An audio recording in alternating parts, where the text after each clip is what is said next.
Hello everyone, welcome back to our channel. अगर आपने day one का वीडियो देखा है तो आपको एक्सपोर्ट और इंपोर्ट का बेसिक आइडिया मिल गया होगा। अगर नहीं देखा है तो मैं इसी वीडियो के नीचे डिस्क्रिप्शन में उसका लिंक लगा दूंगा। तो ये वीडियो बुक नॉलेज नहीं है, ये फैक्टी एक्सपीरियंस है। तो अगर आप फ्रेशर हो या प्लानिंग कर रहे हो मर्चेंडाइजिंग में आने की तो ये वीडियो एंड तक जरूर देखना। Let start with an honest question. तो मेरा एक सवाल है आपसे, क्या आप सोच रहे हो कि मर्चेंडाइजर जो जॉब है सिर्फ एक्सेल और ईमेल्स का काम है? अगर हाँ, तो आज का वीडियो आपका माइंडसेट चेंज कर देगा। मैं फैक्ट्री फ्लोर से बोल रहा हूँ, ना कि कोई बुकिश लैंग्वेज या कोई गूगल से उठाई हुई लैंग्वेज नहीं बताने वाला। तो एंड तक देखना, क्योंकि लास्ट में एक ऐसा फैक्ट बताऊंगा जो 90% लोग कभी नहीं बताते। और एक बार और, ये वीडियो उन लोगों के लिए है जो स्टूडेंट है, फ्रेशर है या एक्सपोर्ट इंपोर्ट फील्ड ज्वाइन करने का प्लान कर रहे हैं। और अगर आप ऑलरेडी मर्चेंडाइजर हो तो आप बोलोगे हाँ भाई, बिल्कुल ऐसा ही होता है। आइए अब बात करते हैं एक्सपेक्टेशन की, about job description from fresher site. तो एक फ्रेशर जब आता है तो उसे जॉब डिस्क्रिप्शन के बारे में क्या बताया जाता है? ईमेल्स करना है आपको, एक्सेल आना चाहिए, बायर के फॉलो अप लेने आने चाहिए, एंड ऑफिस जॉब है बहुत अच्छी है। तो जॉब डिस्क्रिप्शन में लिखा होता है ना कि buyer handling, order follow up, documentation, सुनने में काफी स्मूथ लगता है। इसलिए फ्रेशर सोचते हैं कि ये कंफर्टेबल डेस्क जॉब है। तो भाई, थोड़ा सा इल्यूजन है इधर, रियलिटी कुछ और है।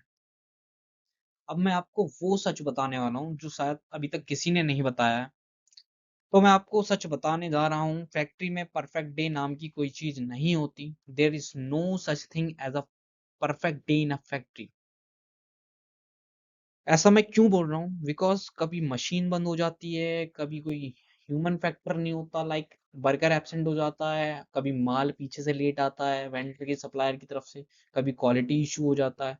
And most important thing is that, and buyer does not want to hear any of it. Buyer को ये सब सुनना पसंद नहीं है। बायर को नहीं पता आपके माल आ रहा है, ये लेट आ रहा है, मशीन नहीं बंद है। बायर को अपना शिपमेंट टाइम पर चाहिए। अगर आप वो नहीं दे सकते तो बायर आप, इन केस बायर आपके ऊपर पेनल्टी ठोकता है।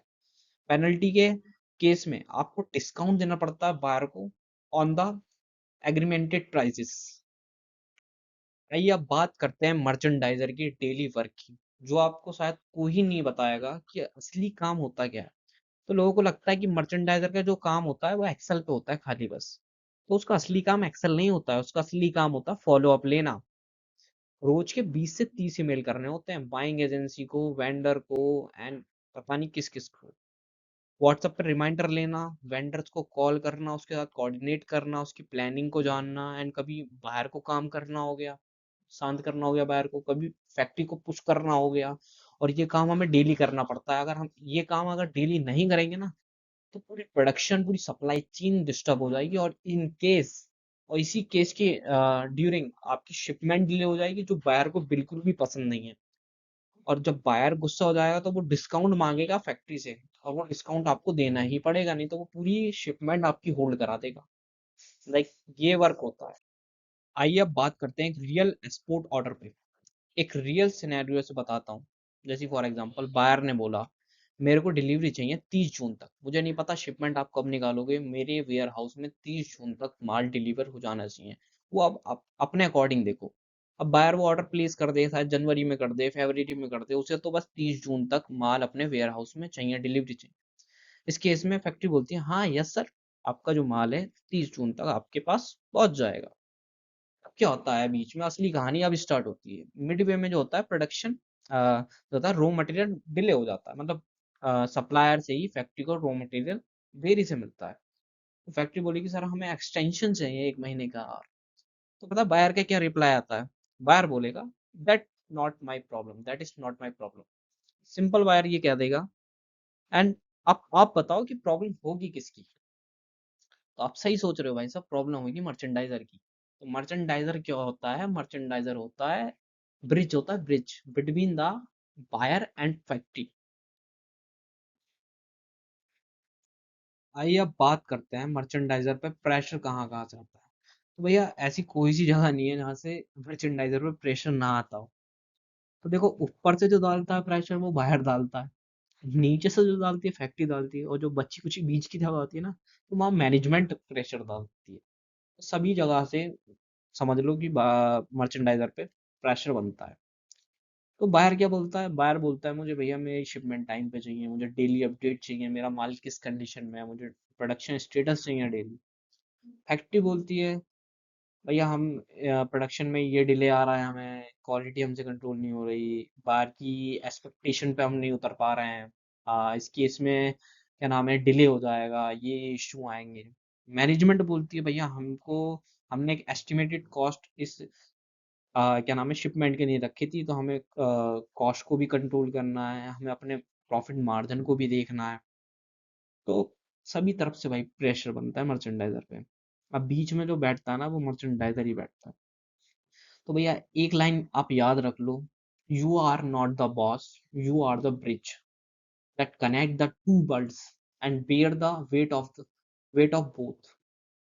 तो भाई आप देखो मालिक नहीं हो आप, ना एक ब्रिज हो दोनों वर्ल्ड को जोड़ने का, जैसे लाइक यूएसए एंड इंडिया, ठीक है। और दोनों ही एक्सपेक्टेशन को आपको देखना है, ठीक है। बॉस नहीं हो, सिर्फ बॉस को तो सिर्फ प्रॉफिट दिखता है, लेकिन आपको सभी चीज मैनेज करके चलना होता है, ठीक है।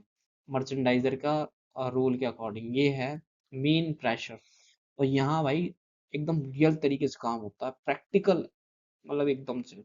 अब रियल अगर आपने 6 महीने अगर भाई खुद के काम कर लिया ना, तो भाई आप पूरे वर्ल्ड की ना समझ जाओगे किस तरीके से मतलब नेगोशिएशन करते हैं, सप्लायर किस तरीके से होता है, बिजनेस कनेक्शन किस तरीके से बनते हैं। तो भाई यहाँ ना आप अगर जिस भी बंदे ने प्रेशर हैंडल कर लिया, तो भाई वो फिर एक रियल लाइफ में ना अपने आप में सक्सेसफुल बन जाता है। भाई अब बात कर लेते हैं ऐसे फैक्ट की जो आपको कोई नहीं बताएगा मेरे भाई। तो अब ध्यान से सुनना, बायर को जो पसंद है ना वो चीप प्राइस पसंद नहीं है। बायर को चाहिए जो बोला है वो होना चाहिए। बायर ने बोला ये क्वालिटी मेरे को चाहिए, ये क्वालिटी का मार्बल चाहिए, ये क्वालिटी की वुड चाहिए, ये क्वालिटी की मेरे को फिनिश चाहिए, तो उस क्वालिटी की फिनिश उसे देनी पड़ेगी। अगर उसे सेटिस्फाई करना पड़ेगा, जो बोला है वो होना चाहिए। अगर आप उस पर डिले पे डिले करोगे तो बायर फ्यूचर ऑर्डर कट कर देगा। भाई वो क्यों देगा ऑर्डर? अब एक बात समझो, अगर आप उसके माल को डिले भेज रहे हो तो वो आपको क्यों देगा? ऑर्डर ही कट कर देगा। वो कहेगा भाई इसकी इसकी बस की बात नहीं है, इसकी कैपेसिटी नहीं है कि मतलब मेरे को ये चीज टाइम पे दे पाए। तो एक बार अगर आप ट्रस्ट टूट गया ना भाई, तो आपका गेम खत्म है। तो भाई स्पोर्ट में सबसे मेन चीज होती है ट्रस्ट, ना कि प्राइस। तो ये सबसे इंपॉर्टेंट फैक्टर। अब बात करते हैं रियल स्किल क्या चाहिए, मतलब बिल्कुल ऐसी कौन सी स्किल्स हैं जो रिक्वायरमेंट है मर्चेंडाइजिंग फील्ड के लिए। तो सबसे पहली स्किल पे बात करते हैं, तो वो होती है प्रेशर हैंडल करना। एक्सेल नहीं बनाना, प्रेशर हैंडल करना। देखो एक्सेल तो हर कोई सीख लेता है, लेकिन जो असली स्किल्स है वो सीखना जरूरी है। प्रेशर को कैसे हैंडल करना है, कैसे हमें टेंस सिचुएशन में काम रहना है, ठीक है, ये पहली स्किल। दूसरी स्किल्स की हम बात करते हैं, क्लियर कम्युनिकेशन। देखो आप किसी से भी कर रहे हो कम्युनिकेशन, बायर से कर रहे हो या बाइंग एजेंसी से कर रहे हो, तो हमें क्लियर कम्युनिकेशन चाहिए होता है कि जैसे कि हम बोल कुछ और रहे हैं और वो समझ कुछ और रहे हैं, उनकी एक्सपेक्टेशन कुछ और है, हम डेवलप्ड कुछ और करा रहे हैं, तो ये चीज का हमें ध्यान रखना पड़ता है। तीसरी है प्रॉब्लम सॉल्विंग। तो चीज़ों को ऐसा नहीं होता, कभी-कभी बाहर को भी प्रॉब्लम आती है कि भाई ये मेरे को क्या नाम है ये चीज़ डेवलप करानी है, मेरे को ये प्रॉब्लम आ रहा है। तो मर्चेंडाइज़र बता देता है सर इस तरीके से नहीं कराओ, इस तरीके से कराओ, आपकी भी कॉस्ट बचेगी, हमारी भी कॉस्ट बचेगी। तो आप इस ये कराओ और आपके लिए ये बेस्ट रहेगा, ठीक है? और चौथी एंड पाँचवीं चीज़, आपकी इंग्लिश परफेक्ट नहीं चाहिए उसे, कि आप बिल्कुल ही एलोक्वेंट बोलो, फ्लुएंट बोलो या बढ़िया बोलो। पर इतनी इंग्लिश आनी चाहिए, आपकी आपकी इंग्लिश जो है क्लियर होनी चाहिए, अनएम्बिगियस इंग्लिश होनी चाहिए, तो आपकी जॉब पक्की है भाई। भाई अब बात करते हैं फ्रेशर्स के ऊपर। तो फ्रेशर्स के जो 6 महीने होते हैं वो कैसे होते हैं, तो मैं आपको ये जो नॉलेज दे रहा हूँ या एक्सपीरियंस दे रहा हूँ अपने एक्सपीरियंस के अकॉर्डिंग बता रहा हूँ, ठीक है, कोई बुक की लैंग्वेज तो है नहीं है, ठीक है। फ्रेशर जितने भी है ना भाई कान खोल के सुन लो। पहले जो 6 महीने होंगे ना काफी मुश्किल होंगे आपके लिए, लिख के रख लो भाई आप, ठीक है। आप पे प्रेशर भी होगा, सेल्फ डाउट भी होगा आपको कि हाँ भाई छोड़ देते हैं यार, हमसे मर्चेंडाइजिंग नहीं होगी। तो भाई आपसे मर्चेंडाइजिंग नहीं होगी ना, तो आपसे कुछ नहीं होगा, मैं सच बता रहा भाई।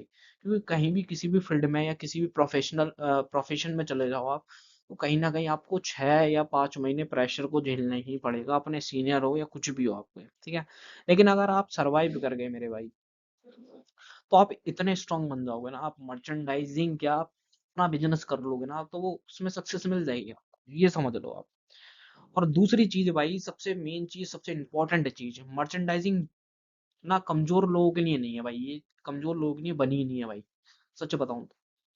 If you survive you will be emerge stronger, more resilient and more capable than you thought possible, ठीक है। आप जितना आप सोच नहीं सकते भाई, आप कितने कैपेबल हो जाओगे और कितने इतने स्ट्रांग बन जाओगे, आपको खुद बिलीव नहीं होगा कि हाँ भाई, कि मर्चेंडाइजिंग ने मेरे को इतना स्ट्रांग बना। अब बात करते हैं कि मर्चेंडाइजिंग फील्ड आप पावरफुल किस तरीके से बना सकती है, कैसे आपको मेंटल पावरफुल बना सकती है, कैसे आपको मेंटली स्ट्रांग, क्या नाम है, आपको इमोशनली स्ट्रांग बना सकती है। तो देखिए, एक्सपीरियंस के साथ ना सब पूरा गेम समझ में आ जाता है। लाइक जितने आपको एक्सपीरियंस होता रहेगा, उस हिसाब से आपको गेम समझ आता है। आपको ट्रू कॉस्टिंग करना आती है प्रोडक्ट की, किस तरीके से हमें कॉस्टिंग करनी है इस प्रोडक्ट की, क्या कॉस्ट आ रही है। दूसरी चीज, आपको टाइमलाइन मैनेज करना आती है कि कैसे प्रोडक्शन को हमें टाइमलाइन करनी है, कि शिपमेंट की प्लानिंग करनी है, सब एक टाइम पे मैनेज करना आ जाती है आपको। तीसरी, आपको पूरा सप्लायर का गेम समझ में आने लगता है कि हाँ भाई, ये सप्लायर है, कैसे हमें उससे नेगोशिएशन करनी है, कैसे हमें उससे पार्टनरशिप बिल्डअप करनी है, किस तरीके से हमें उसे मोटिवेट करना है, ये सब आपको धीरे धीरे आता रहता है। लाइक ये उसी तरह है कि जैसे कि हम कोई कार को ड्राइव करते हैं, तो हमें पता होता है कि हाँ भाई, हमें बैक करनी है तो हमें बैक गियर में डालनी है गाड़ी, हमें गाड़ी को तेज करना है तो हमें क्या नाम है, एक्सीलरेटर दबाना पड़ेगा गाड़ी को तेज करते हुए, हमें मोड़नी है गाड़ी तो इस तरीके से मोड़नी है। तो मर्चेंडाइजर बिल्कुल ये सेम तरीके की एक तरह गाड़ी ही चलाना हो गया। और उस गाड़ी में आपका फैक्ट्री भी बैठी है, आपकी पूरी फैक्ट्री आपकी बैठी है, फायर भी उसमें बैठा है, तो सब चीज आपको ही ड्राइव करनी पड़ेगी, लाइक दैट। तो you become the person who can predict the problem. आपको इतना एक्सपीरियंस हो जाता है, आपको पता चल जाता है हाँ भाई, ये प्रॉब्लम हो जाएगी शिपमेंट में, तो आप पहले ही उस चीज को सॉल्व करने की कोशिश करते हो, ठीक है। तो at this point the company does not see you as a employee. आपको कंपनी पता है उस टाइम क्या देखती है, आपको एम्प्लॉय नहीं देखती, वो आपको एक ऐसा इंडिस्पेंसिबल एसेट देखती है, एक ऐसा नेसेसरी एसेट देखती है, ऐसा इंपॉर्टेंट पर्सन देखती है आपको, कि आप जो एक्सपोर्टर होता है ना, उसके राइट हैंड बन जाते हो आप। तो अपनी ऑलमोस्ट सारी जो डिसीजन मेकिंग होती है, वो आधी से ज्यादा आपके पास आ जाती है, मर्चेंडाइजर के पास। तो तो कोई भी पहलू हो, उसके दो फेजेस होते हैं, एक एडवांटेज, एक डिसएडवांटेज। मैंने कुछ डिसएडवांटेज इस वीडियो में बताया मर्चेंडाइजर के, कुछ एडवांटेज बताए। ऐसा नहीं है हर चीज में मतलब डिसएडवांटेज हो, तो कुछ एडवांटेज भी होता है। किसी भी प्रोफेशन में चले जाओ, दोनों चीज आपको मिलती ही है, ठीक है। तो सिंपली मेरा यही कहना है कि मर्चेंडाइजर जो होता है ना, काफी पावरफुल हो जाता है एक्सपीरियंस के बाद।